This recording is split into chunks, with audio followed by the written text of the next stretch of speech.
সর্বনাশ, এই কুকুরটা ঘরের ভিতরে ঢুকলো কিভাবে? রাজুর গা চেটে দিচ্ছে। এ রাজুর বাবা, তোমার কুকুরটা অনেক দুষ্ট হয়ে গেছে, আমার ঘরের ভিতরে ঢুকে পড়েছে। তাড়াতাড়ি তোমার কুকুর নিয়ে যাও এদিক থেকে। আরে ওইটা তো একটা ভালো কুকুর, কিছুই করবে না।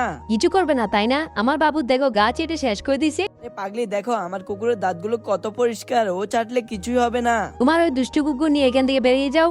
চল টমি, বাইকে উঠে বস, আমরা আর এই বাড়িতে থাকবো না, এখান থেকে চলে যাব।